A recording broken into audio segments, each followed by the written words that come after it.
बिस्मिल्लाहिर्रहमानिर्रहीम। स्टूडेंट्स, आज का जो टॉपिक है ये है हाउ द ब्रिजेस वर्क। ये तीसरा एपिसोड है, यानी सबसे पहले हमने बल्कि चौथा कह लें कि सबसे पहले हमने जो general structure of skeletal muscle पढ़ा, फिर ultra structure of skeletal muscle पढ़ा, फिर स्लाइडिंग फिलामेंट मॉडल, और चौथा हाउ द ब्रिजेस वर्क।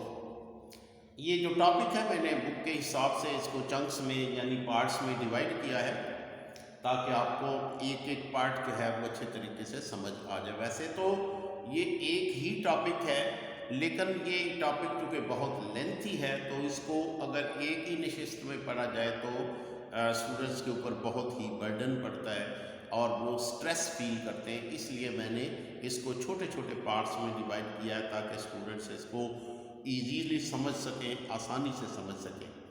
तो how the bridges work, bridges के बारे में मैंने आपको बताया था कि ये देखें, ये जो है ये थिक फाइबर्स यानी मायोसिन के फाइबर्स हैं, और मैंने इसको लाइनों की बजाय उसके अल्ट्रा स्ट्रक्चर से शो किया है कि वो असल में आपको यानी सार्कोमियर में किस तरह से नजर आते हैं।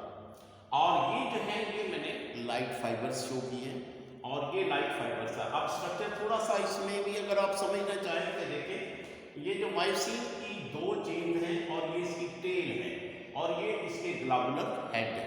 ठीक है, ये दो चेन हैं पॉलीपेप्टाइड्स की और उसके इंटीरियर एंड पे दो ग्लोबुलर हेड। इसी तरह से ये लाइट फाइबर है। लाइट फाइबर में तीन तरह की प्रोटीन मैंने आपको बताई थी।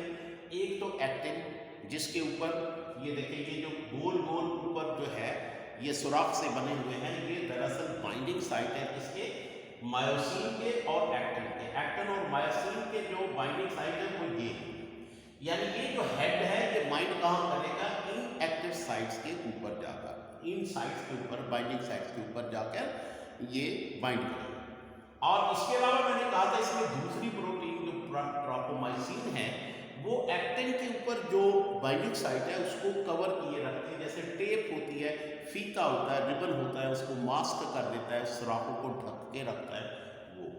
और तीसरी प्रोटीन मैंने आपको बताया था, इसको ट्रोपोनिन कहते हैं। ट्रोपोनिन क्या है, ये इसके तीन बाइंडिंग साइट होते हैं। एक ये होती एक्टिन के साइड बाइंड करता है, दूसरा जो है ट्रोपोमाइसिन के साथ, और तीसरा जो होता है वो खाली होता है जहाँ पे कैल्शियम आयन आके लगते हैं।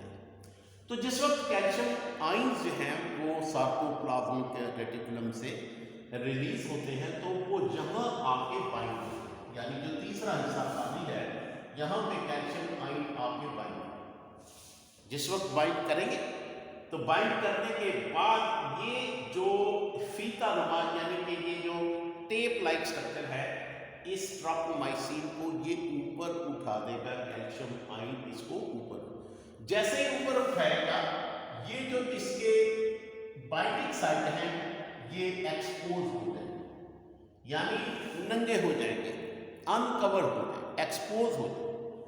तो उसके बाद क्या होगा कि ये यहाँ पे ये है यानी जो थिक फाइबर्स हैं यानी मायोसिन के बने हुए, तो ये मायोसिन की टेल है और ये इसका हेड है।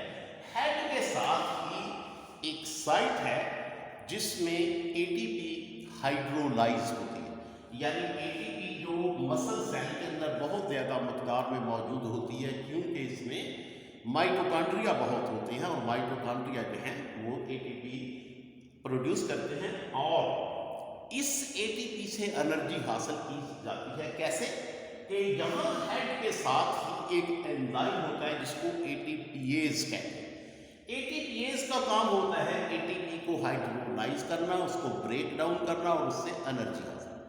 अब जब एनर्जी इसको मिल जाती है तो ये ऊपर उठता है, ऊपर उठने के बाद ये इसके साइड के जाके अंदर फंस जाता है। ये दोनों ये हेड हैं ये यहाँ पे जाके फंस जाए, यानी इस तरह से जाके ऊपर इन साइड्स के अंदर जाके इस तरह से फंस, ठीक है। जब फंस जाएंगे उसके बाद यानी इसको इस तरह से इस तरफ खींच, यानी जो लाइट फाइबर्स हैं ये एक दूसरे के करीब आएंगे और ये पहले इस तरह से, ये अब ऐसे यानी जी लाइन करीब आ जाएंगी और ये जो इनके दरमियान में एच जोन है वो खत्म हो जाएगा। हेड कैसे काम करते हैं, यानी क्रॉस ब्रिजेस जो कैसे काम करते हैं, इनको इसके साथ फंसने के लिए भी एनर्जी चाहिए और इनसे रिलीज होने के लिए भी उसको एटीपी चाहिए।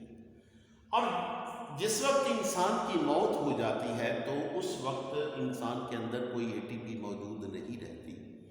तो क्या होता है कि अगर क्रॉस ब्रिजेस इसके अंदर फंसे हुए हैं तो फंसे हुए हैं, अगर वो बाहर है तो बाहर है, यानी दोनों सूरतों में यानी वो अपनी जगह से अब हिल नहीं रहे, जिसकी वजह से क्या होता है कि मरने के बाद इंसान की जो बॉडी होती है वो स्टिफ हो जाती है, यानी कि अकड़ जाती है। अगर आप उसको जो है किसी भी पोजीशन में ऐसे इस पोजीशन में आप उसको लिटा दें, वो ऐसे ही अकड़ जाएगी, सीधी नहीं होगी।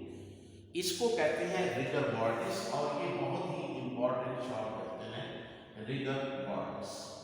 रिगर मॉर्टिस का मतलब होता है कि जब मौत के बाद इंसान की बॉडी के अंदर एटीपी मौजूद नहीं रहती तो वो इंसान की बॉडी जो होती है वो स्टिफ हो जाती है, उसके मसल अकड़ जाते हैं और जहाँ पे होते हैं वहीं, क्योंकि क्रॉस ब्रिजेस जहाँ पे हैं वहीं पे हैं। अगर वो फंसे हुए हैं तो फंसे हुए हैं, क्योंकि उनको रिलीज करने के लिए जो एटीपी के वो भी अवेलेबल नहीं, और अगर वो बाहर है तो उनको यानी जो है उसके अंदर बाइंड करने के लिए भी एनर्जी नहीं।